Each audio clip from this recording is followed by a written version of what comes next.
incredibly complex web of new behaviors and new benefits, that's when it really starts to shine. So yes, it is about individuals and the benefits that they can see, but it's also about teams in the organization. I'll give you, so sorry, my point here is that there are huge benefits for teams in the organization as GTD gets implemented, even if the people who are implementing GTD aren't really talking to each other about it. I mean, ideally they would, but even if they weren't, there would be benefit to the teams in the organization. Just a couple of quick examples of this. My experience of GTD as a manager, and I had my team in my most recent role. I had people in 7 cities globally. I had people in the Far East. I had people in North America. I had people in the Indian subcontinent, in Europe. So people all over the globe. Obviously, time zones in my job didn't matter much, and I was on the phone first thing in the morning and last thing at night, and lots of things to keep track of. I found that the projects list, which is something that Frody, I think, talked about, the projects list or the outcomes list was a tremendously powerful management tool. In other words, this idea that I've got a list of all of the commitments that I've made either to myself or to somebody else that I review on a regular basis, that can serve as a tool, not just for me as an individual, but I can use that to form my boss. Hey, look, here's everything I've got on my plate. Let's talk about it. Maybe not go through all 80 projects, but let me talk you through the 5 or 6 that I'm stuck on. And also let's look through this list and make sure that there isn't anything missing from your point of view, I would say to my manager. From the point of view, so me as a manager, so me managing other individuals, what I found was I made a rule. I said, I don't at the end of the day, care if you're using GTD in a fully fledged way, but the one thing I do want every time you come to meet with me is you bring your projects list. And so as a result of that, again, in the same way, I was using it as a management tool to make sure that the people that worked for me were focused on the things that I thought made sense, to understand what the issues were for them, to find out where they were blocked, how I might be able to help.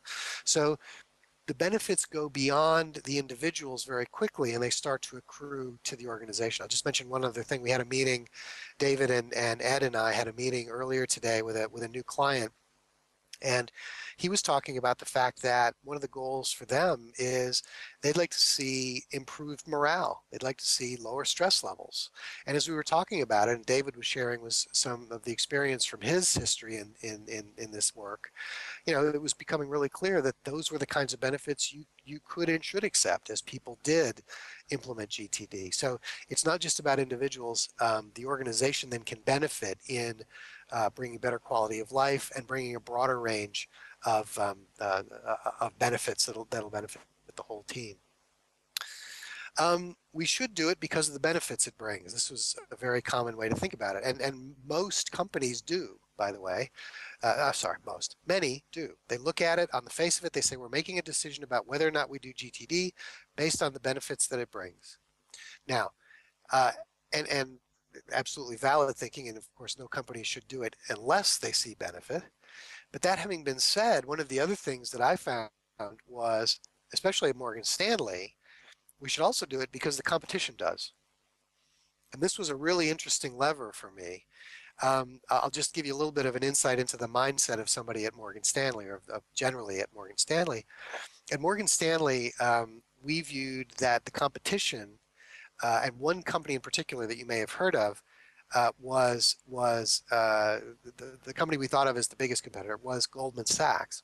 And when we found out that Goldman Sachs was using GTD, we used that to sell internally within Morgan Stanley. So, you might be talking to somebody about GTD and you could see that they weren't quite getting there, and then you'd throw into the conversation, oh, by the way, over 200 of the senior people at Goldman Sachs are coached in this methodology regularly, and their eyes lit up, right? At that moment, they thought, well, okay, well, if it's good enough for Goldman, it's good enough for Morgan Stanley.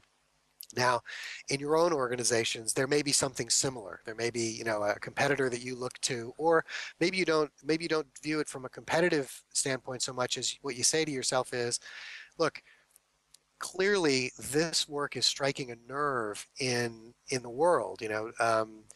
David's first book, the book Getting Things Done, has been on the bestseller list for well, since it's been out. It's still in the top 100 books on the Amazon website. In the UK, I was just looking the other day, in the UK it is #1 in the personal productivity and stress management categories, and has been for as long as I've been checking. So an awful lot of the world gets it, and if you're getting people who are hesitating a little bit, that's an important fact to bring in. You know, the fact that an awful lot of really bright, focused people out there are looking at this and finding huge value in GTD. GTD's benefits are timeless. Unfortunately, I can't see the room like David couldn't see the room, but you know, a question that I'd want to ask the room is, for those of you who've learned something about GTD, how many of you at some point said to yourself, you know what, I really wish I'd learned this when I was back in school, or, oh, I really wish I learned this when I was at university. You know, I say that to myself all the time, and I'm well beyond university age. So yes, the benefits are timeless, and in some ways, you know, another thing that David Allen says quite often is, when he's asked about whether he would rewrite any of the book, he says, no, I wouldn't rewrite any of that first book. All of the principles in there are as valid today as they were when I wrote them, which I think is absolutely true. That having been said, look at the world we're existing in now, and I think GTD speaks to a particular need and to some pain points and to some you know, some hunger in the world that is unique to now, right?